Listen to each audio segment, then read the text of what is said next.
Bonjour les amis, j'espère que vous allez bien. Aujourd'hui on se retrouve pour une toute nouvelle vidéo où on va tout simplement faire le concept de la tier list. On va classer les séries Marvel, donc de la meilleure à la pire. Alors ce sera pas toutes les séries Marvel, parce qu'il y a eu les séries Marvel Netflix avec tous les univers des Defenders, Daredevil, Punisher, etc. dont on ne parlera pas aujourd'hui parce qu'on va se concentrer sur les séries Disney Plus Marvel Studios. On parlera pas non plus des séries ABC comme Agent of Shield, Agent Carter, Inhumans, même si certaines séries sont quand même exceptionnelles, mais on en parlera peut-être plus en détail un jour.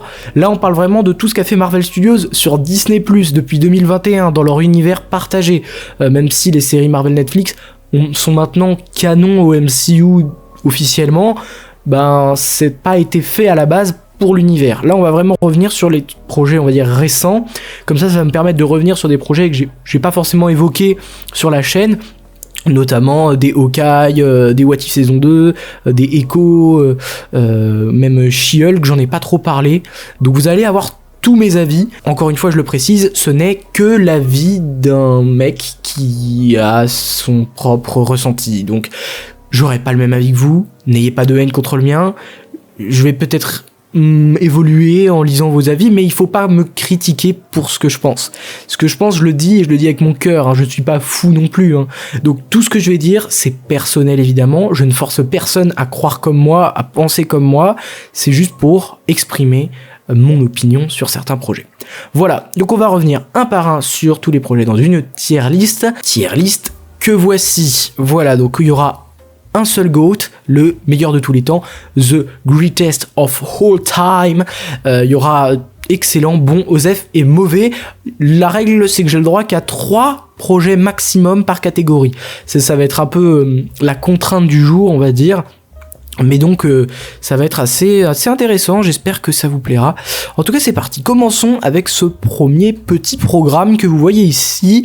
Il s'agit de Groot, I Am Groot, la série d'animation, parce que c'est Marvel Studios Animation, qui donc est sortie. Il y a 2 parties à cette série, j'ai pas fait un truc par saison parce que pour moi bah ça se vaut, c'est à peu près la même chose, hein. Les 2 saisons se suivent, sont assez ressemblantes, donc je vais pas les séparer, ça n'aurait pas de sens, mais je la mets en premier, je le classe en premier parce que c'est pas vraiment une série avec le truc des épisodes et tout, c'est des mini courts-métrages indépendants que vous pouvez voir un par un. C'est presque pas une série en fait, I Am Groot, même si c'est décrit comme tel un peu, mais voilà. Donc qu'est-ce que j'en pense de ce programme là ?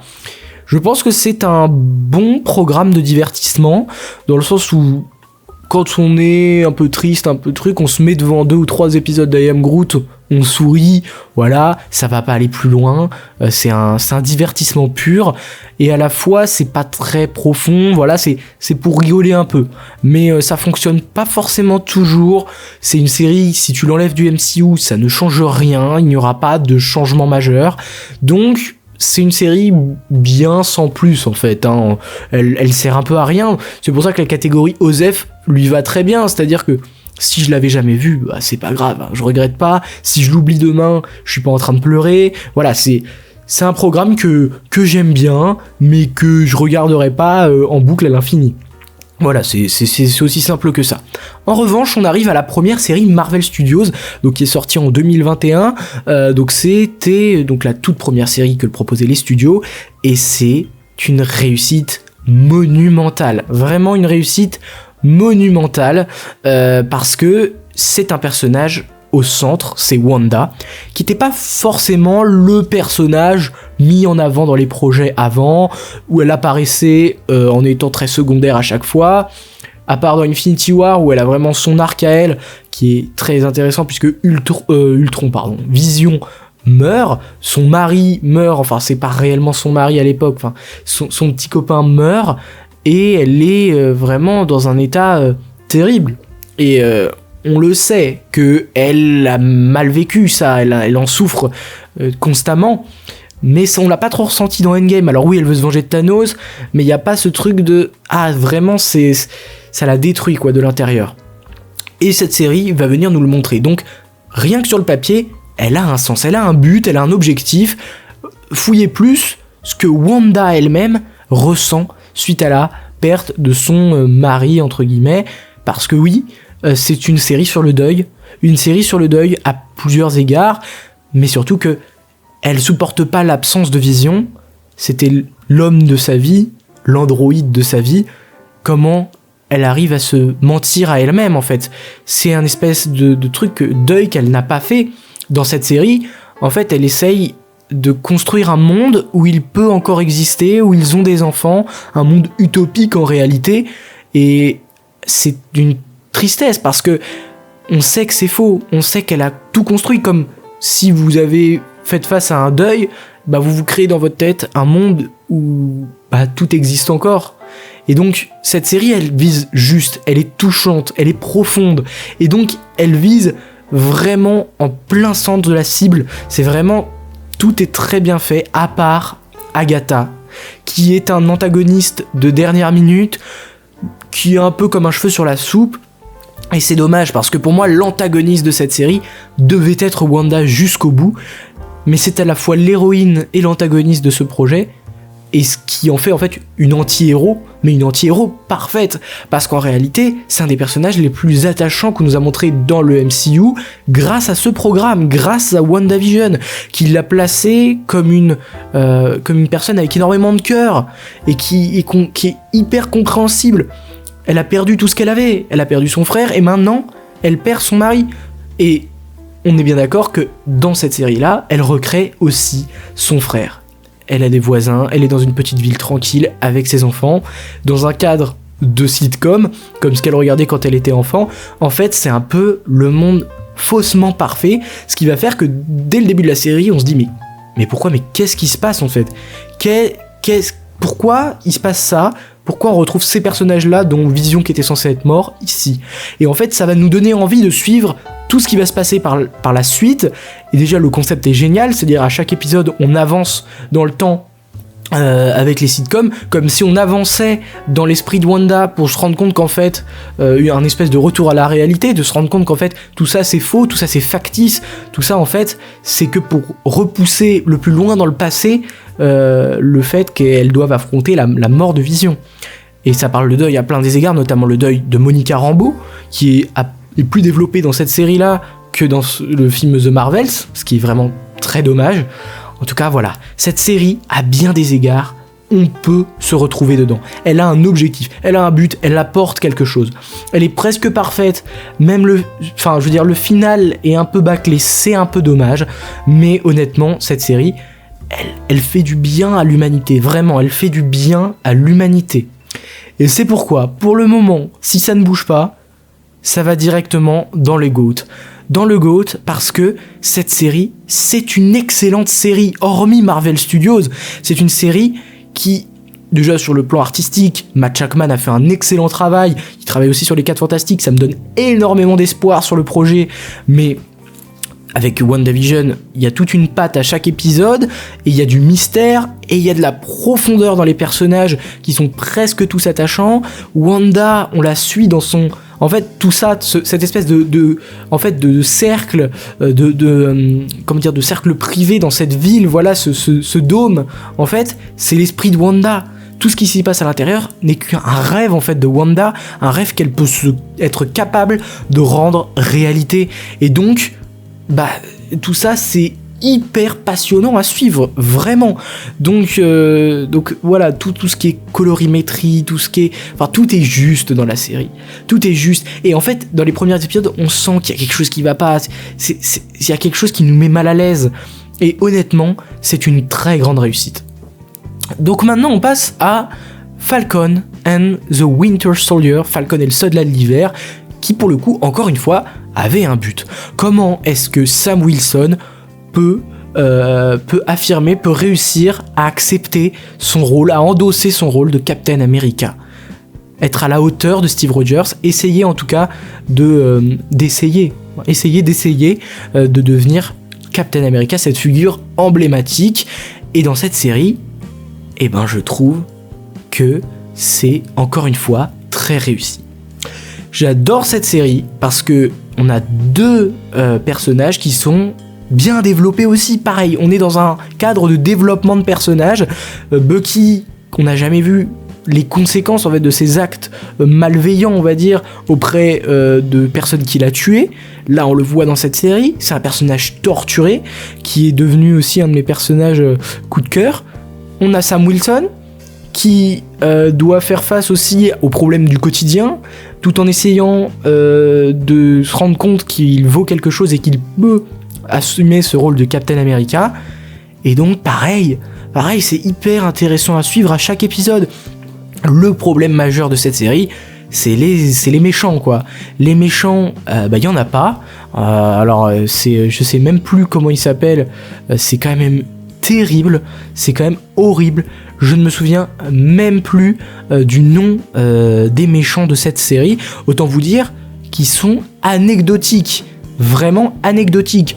Moi, ce que j'ai beaucoup aimé dans cette série, c'est John Walker, le US Agent, qui lui aussi est un personnage un peu torturé, qui est obligé de prouver à lui-même que c'est l'homme parfait, le Captain America rêvé, et voilà. Ce personnage que j'ai beaucoup aimé, évidemment Bucky, évidemment Captain America. Alors par contre j'ai un problème avec le Baron Zemo qui n'est même plus le personnage profond qui était là à l'époque. Il devient juste un espèce d'anti-héros un peu nul. J'espère qu'on le reverra et qui sera plus encore une fois je vais le redire, mais plus profond, plus fouillé, avec plus de background. Encore une fois, c'est hyper important que les personnages soient profonds et quelque chose à nous raconter et quelque chose à nous dire, parce que sinon c'est fade à suivre, et on en parlera, mais il y a quelques projets fades à suivre. Ce n'est pas le cas de Falcon and the Winter Soldier, avec je trouve un discours final de Falcon hyper bon, vraiment hyper bon. C'est une bonne écriture scénaristique, vraiment. Là on a des bons dialogues, ça fait plaisir à voir. C'est vraiment une force de dialogue dans la série, et donc encore une fois elle est excellente, cette série est excellente, et donc je mets excellent. Voilà, je peux pas la mettre moins haut, parce qu'on a même des scènes de voltige de Falcon hyper belles. Mais tout ça, c'est aussi un discours pour dire que n'importe qui peut être Captain America, tant qu'on assume de l'être, tant qu'on veut représenter tout un chacun. Et ce que fait Sam Wilson dans cette série, c'est très très fort. C'est très très fort, donc excellent. Cette série, elle est hyper efficace. Et j'adore le mot hyper. Tu vois, c'est pas étonnant que je sois fan de super-héros, tu vois. Non mais bon, revenons à ce qui nous intéresse, la troisième série Marvel Studios, en la personne de Loki. Alors Loki, une nouvelle fois, et vous allez le voir, je le redis à chaque fois parce qu'il y a des séries qui ne vont avoir plus aucun sens après.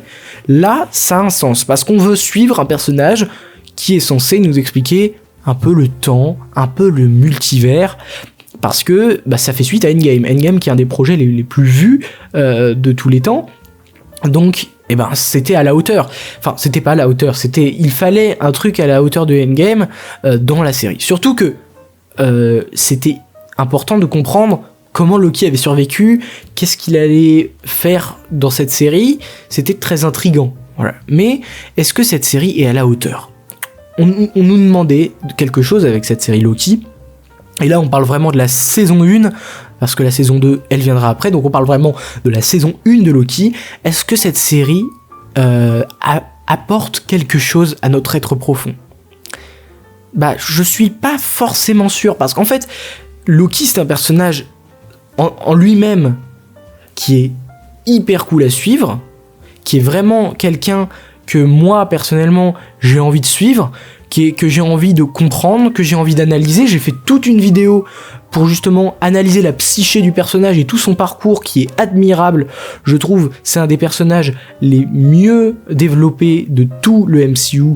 Aujourd'hui, il est dans le top 3, dans le top 5. Vraiment, il est dans les meilleurs personnages, les mieux développés, Loki. Mais dans cette série, je trouve que l'intérêt de la série est quand même faible. Dans le sens où moi, je me suis pas ennuyé devant la série, mais je trouve que la révélation de fin avec celui qui demeure, après coup, elle est un peu impactante, mais en réalité elle l'est pas tant que ça. On le connaît pas, celui qui demeure dans Loki. Ça vient une nouvelle fois un peu comme un cheveu sur la soupe. On ne comprend pas d'où il sort, et du coup la révélation ne nous fait rien. Donc tout ce qui se passe entre les deux avec Loki et Sylvie, l'espèce de romance qui m'intéresse moi qu'à moitié personnellement, dans la saison 1 en tout cas, j'aime beaucoup en tout cas tout ce qui se passe au TVA, le côté, la patte artistique du TVA, toute cette ambiance-là, le personnage de Mobius qui m'intéresse encore, même si je trouve qu'il a pas été assez fouillé même dans la saison 2.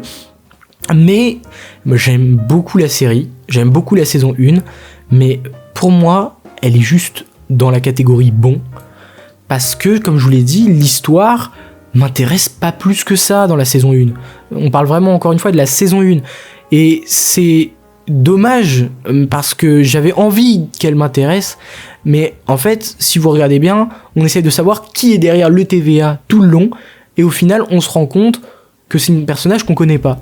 Alors, de plus, on ne comprend pas non plus tous les concepts.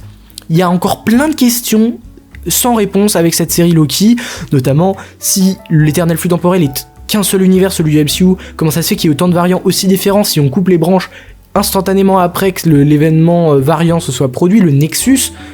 Il y a plein de questions sans réponse, ou en tout cas tout le monde a sa propre interprétation de la chose, et donc rien n'est clair.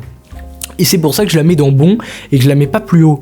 Mais en la revoyant après avoir vu la saison 2, c'est une série qui construit bien vers la saison 2, mais ça s'arrête là. Il n'y a pas plus de choses qui me font dire que. Ensuite, on arrive à la saison... donc ça, c'est la saison 1 de What If. Et moi, personnellement, la saison 1, je la trouve vachement bien. Je trouve que, en fait, on a besoin...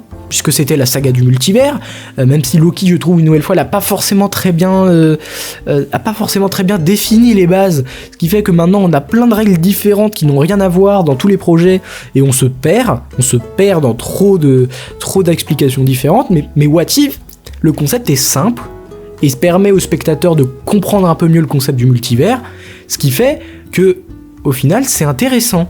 C'est intéressant de comprendre et d'essayer de voir des histoires alternatives. Là, on parle de la saison 1. Il y a quelques épisodes, moi, qui m'ont extrêmement plu. L'épisode sur Doctor Strange, s'il avait perdu son cœur au lieu de ses mains. J'ai aussi bien aimé l'épisode où Marvel Zombies. Et j'ai bien aimé l'épisode final aussi. Parce qu'en fait, tout ça, ça nous instruit le concept du multivers, qui est assez simple, mais qui est très abstrait. Et donc, moi, j'aime beaucoup ça. J'aime beaucoup. Pour autant, la saison 1, elle est bien, mais il y a des trucs... Je ferai une vidéo avec des what if inexplorés qu'on aurait voulu avoir. Il y a des trucs pas intéressants. Par exemple, je trouve que Captain Carter, c'est pas une histoire qui m'intéresse énormément. Donc, je le mets dans bon, pour l'instant, parce que j'ai le droit qu'à 3 dans une catégorie. Mais pas plus, parce que c'est à la limite du Osef pour certains épisodes qui moi m'intéressent mais vraiment pas du tout quoi. Par exemple l'épisode de Thor ou l'épisode de Star-Lord, voilà, il y a des épisodes qui me font souffler quoi, qui m'intéressent pas plus que ça. On passe à Hawkeye. Et Hawkeye, je vais en surprendre plus d'un, mais Hawkeye, j'ai énormément aimé l'ambiance. Alors ça passe pendant les fêtes de Noël, d'accord, mais les personnages, c'est hyper important que pour moi les personnages soient attachants.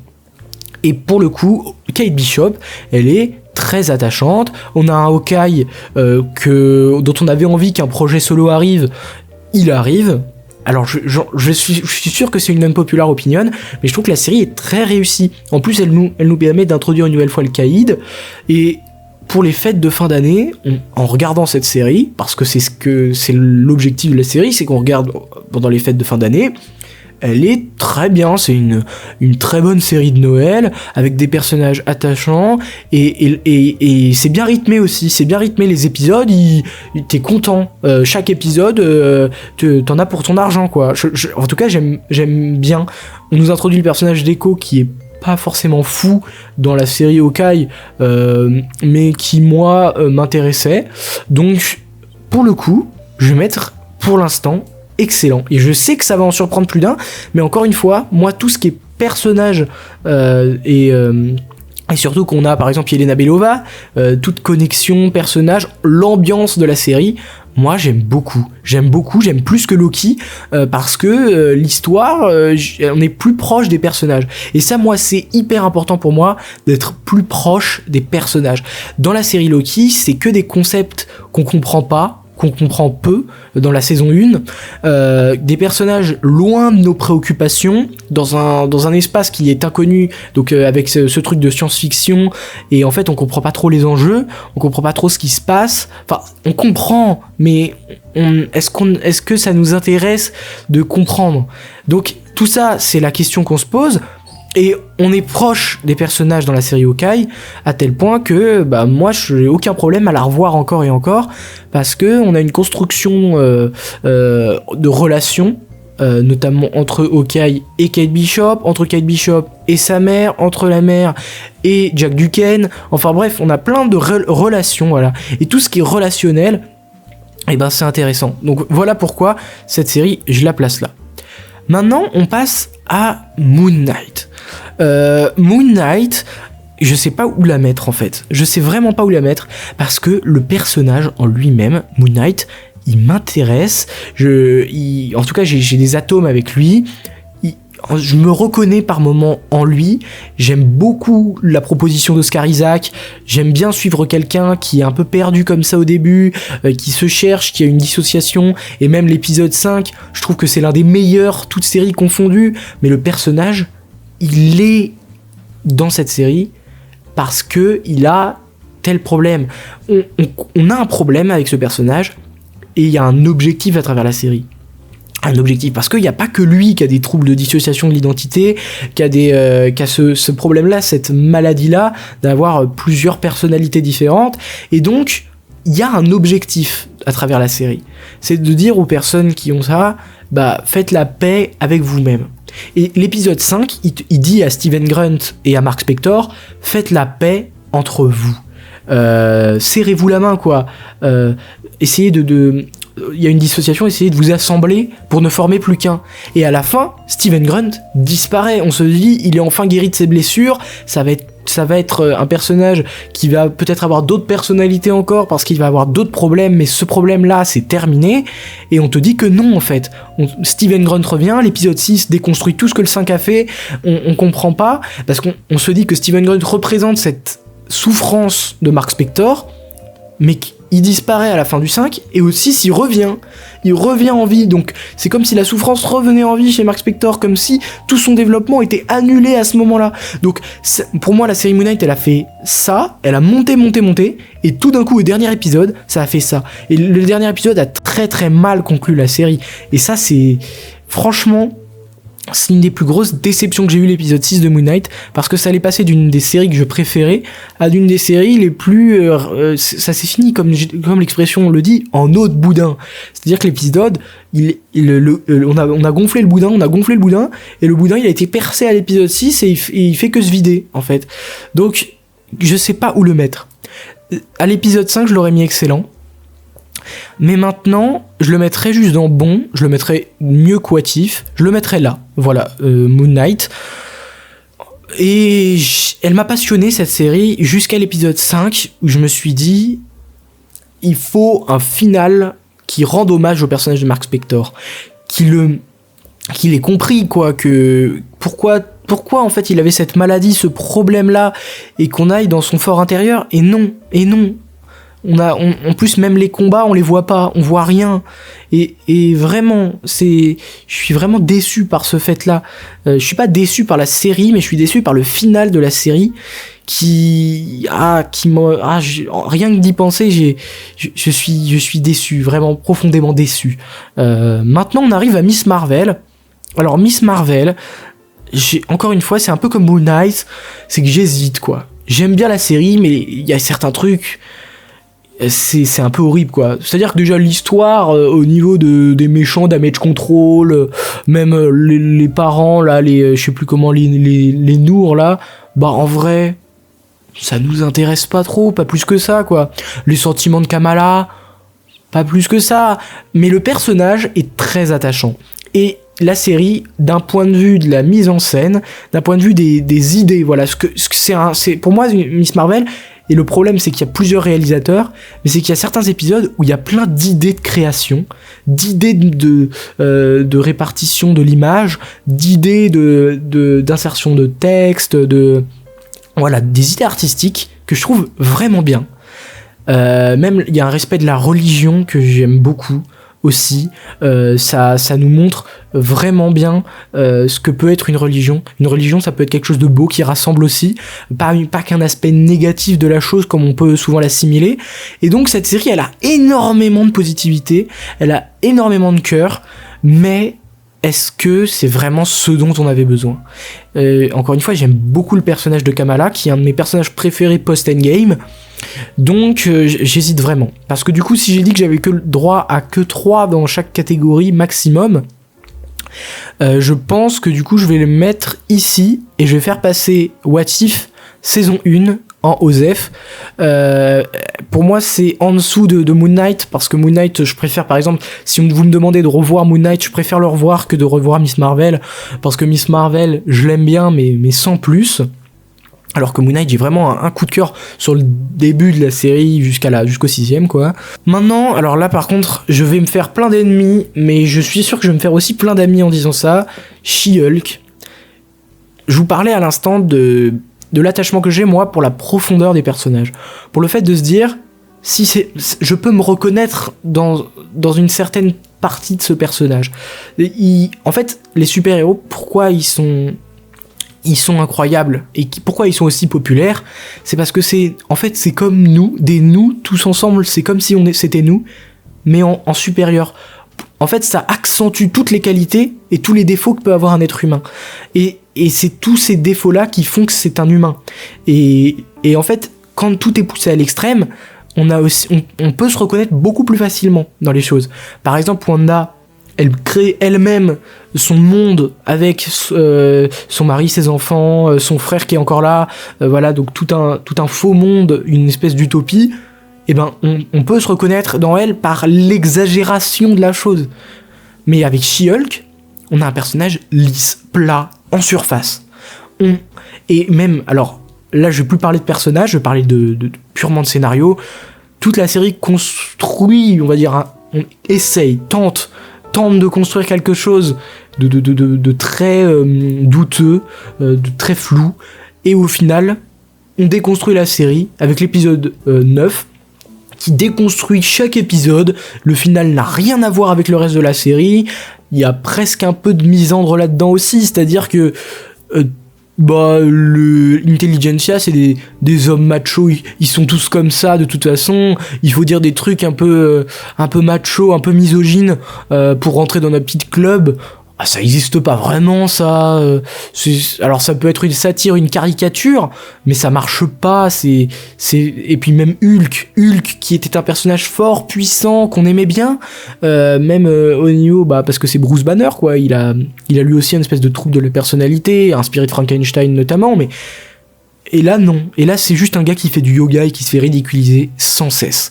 Et vraiment et même l'Abomination, je préférais qu'il le laisse dans l'incroyable Hulk de 2008 et qu'ils y touchent plus jamais que de faire ce qu'ils ont fait d'Emile Blonsky dans la série. C'est une honte ultime et vous allez pas avoir de surprise quand je vais mettre cette série en mauvais. Voilà, c'est extrêmement mauvais dans tout point de vue, tout est mauvais.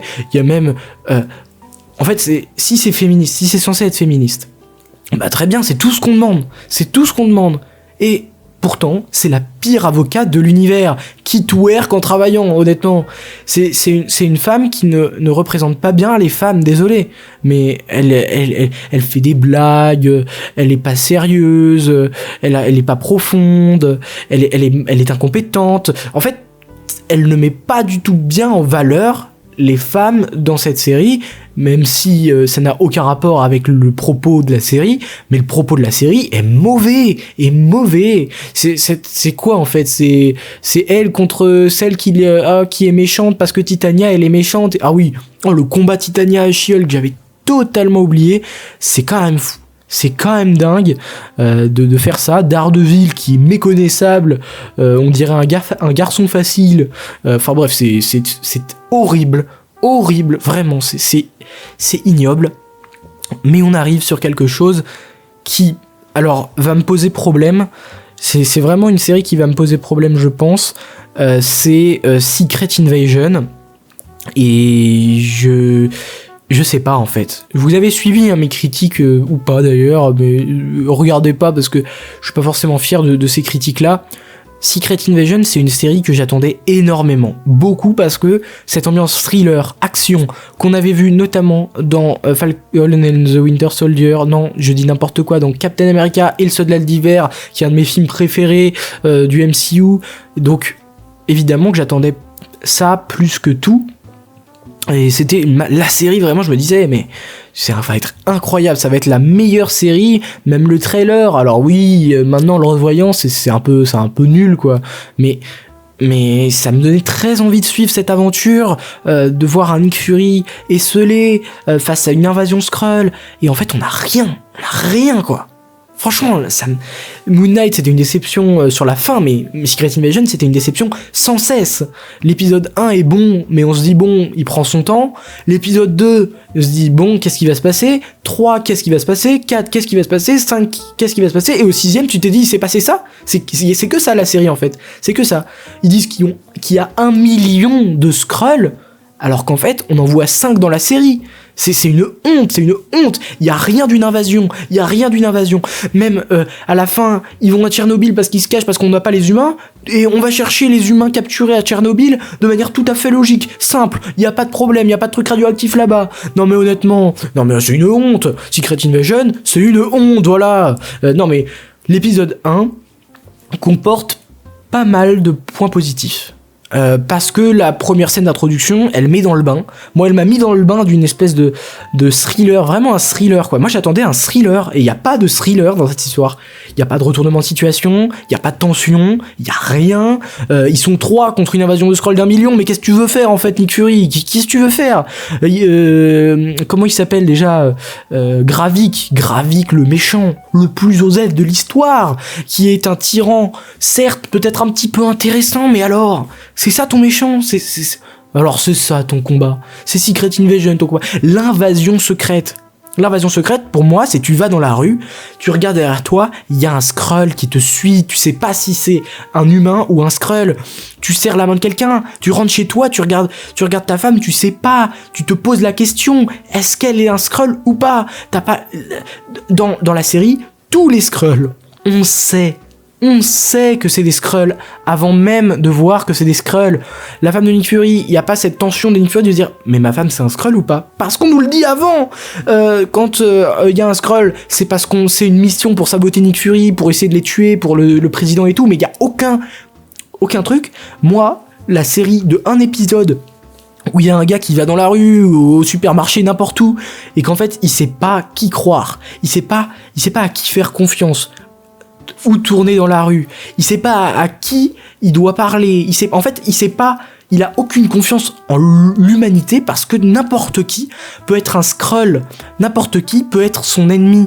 Et c'est ça moi que j'attendais avec une Secret Invasion. Et ne me parlez pas de budget, parce que juste Nick Fury avec des Skrulls, comme je vous l'ai dit, c'était tellement évident que vous pouvez faire un truc bien mieux.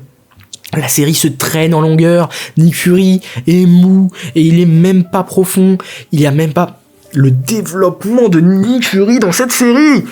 C'est terrible, le développement de Nick Fury dans la série, il est terrible, il y a rien qui se passe pour ce personnage. Aucune remise en question, aucun discours marquant, aucun dialogue, aucune émotion, rien quoi, vraiment. Allez hop, ça part dans mauvais. Ça y est, ça m'a saoulé, ça part dans mauvais. C'est mauvais Secret Invasion. Dans le style que ça propose, c'est mauvais, extrêmement mauvais d'ailleurs. C'est vraiment, je la regarderai pas cette série, hein, je la regarderai pas. En plus, c'est d'une lenteur pour rien nous dire. Et encore désolé pour ceux qui aiment la série, vous avez le droit. Moi, j'y trouve pas les qualités que j'aurais espéré. Mais je comprends que certains puissent aimer ça. Mais même mettre des personnages cheatés comme ils le font, avec une Gaïa, qui va l'arrêter ? Gaïa, personne. Tuer Gaïa, franchement Gaïa, non Gaïa. Gravik, Non, Gravik, c'est nul, d'une nullité sans nom. Il y a des scrolls dans l'espace, dans ta station Cyber. Appelle-les, Nick Fury. Tout seul avec Talos et Maria Hill, tu t'en sortiras pas. T'as fini tout seul contre Gravik et ses troupes. Non mais, oh là là là là là, je m'énerve pour rien, mais honnêtement, Secret Invasion, je souffle très très fort. Secret Invasion, je souffle très très fort.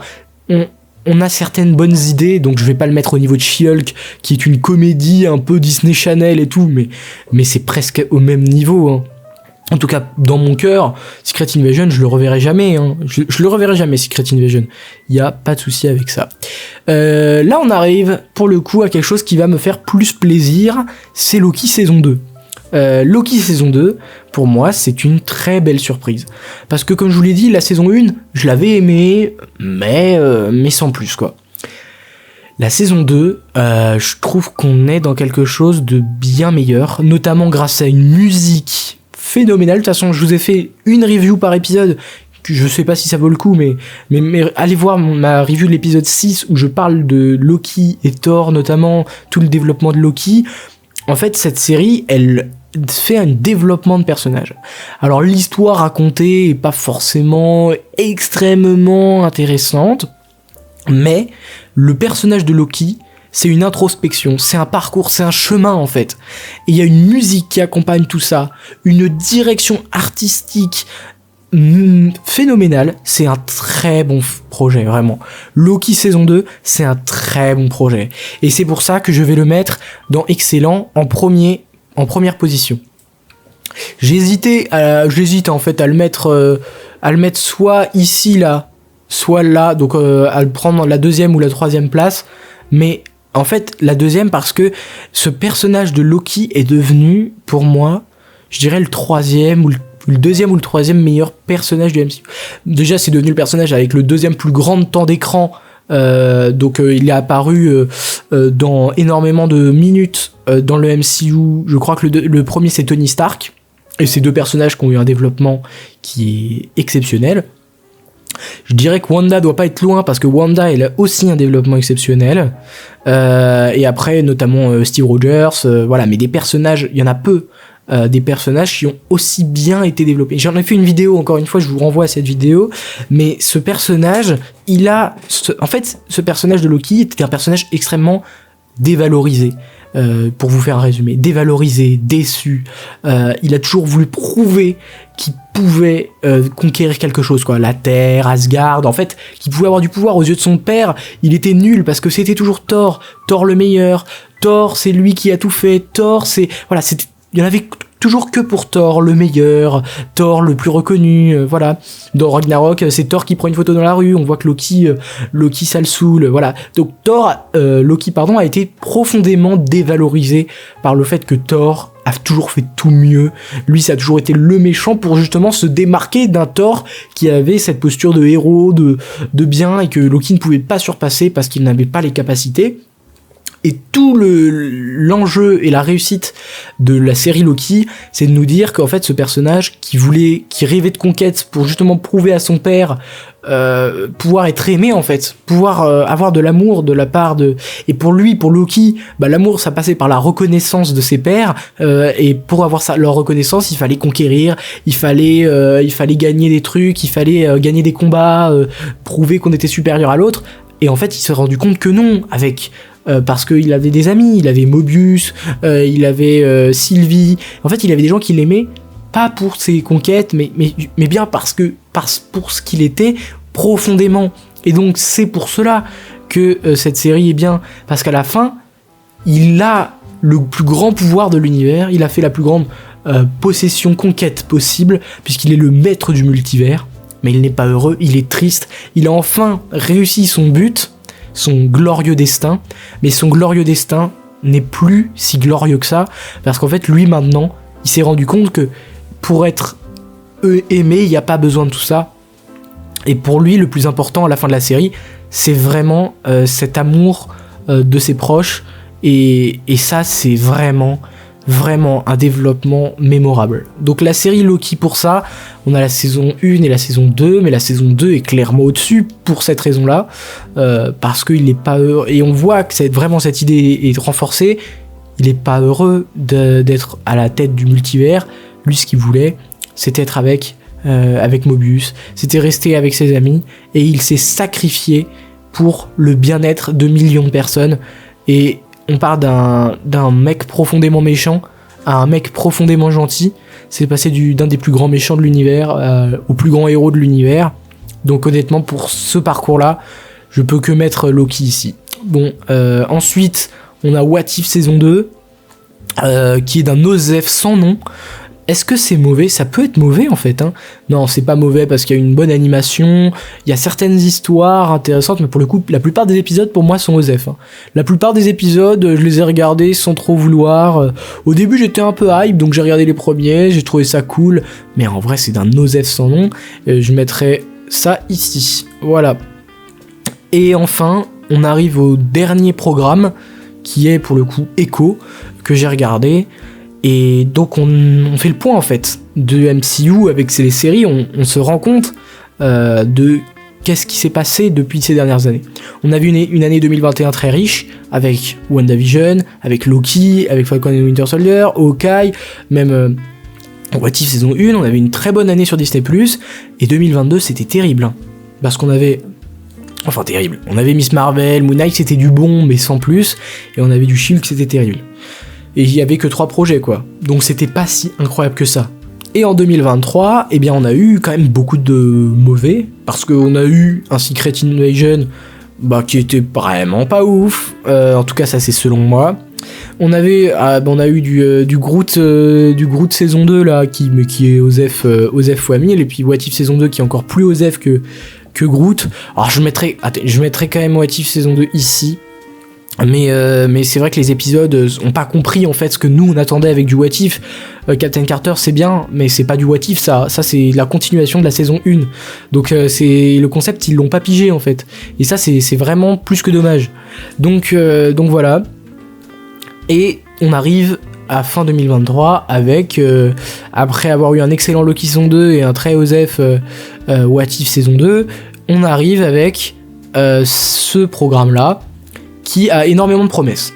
Il a énormément de promesses et en fait c'est le retour en tout cas c'est comme ça qu'ils l'ont vendu, le retour d'un ton mature, sérieux dans le MCU. Première série Marvel Spotlight, première série TVMA, donc c'est-à-dire déconseillé aux moins de 18 ans aux États-Unis. Donc il y avait énormément de promesses, et est-ce que les promesses sont à la hauteur du projet ? Pas du tout. Voilà. Je vous le dis maintenant, pas du tout. J'aime pas en fait. Mais c'est que moi. Donc le premier épisode, je l'ai beaucoup aimé, je le trouvais bien rythmé, avec des personnages attachants, avec une histoire, une origin story, moi personnellement qui m'a touché, énormément de cœur, avec de l'action aussi, des combats assez intéressants, même si le combat contre Daredevil est une petite honte. J'ai fait une vidéo réservée aux membres si vous voulez me rejoindre, merci beaucoup, mais bref, ça n'est pas le sujet. Cette série se traîne en longueur, vraiment, la série se traîne en longueur, de ouf. C'est quand même très très long, et pour pas grand chose en plus. Les ancêtres de Maya, on comprend pas pourquoi ils sont liés à elle. Tu vois, on n'a pas factuellement. Ah oui, c'est parce que c'est ses ancêtres, du coup elle a des pouvoirs. Super. On parlait de profondeur de personnage, elle tire la même tronche tout le long de la série. C'est cette tronche à moitié vénère, à moitié, mais aucune émotion quoi. Quand elle rit, c'est un miracle. Elle rit, elle a peut-être ri 3 fois dans toute la série. C'est-à-dire juste sourire quoi.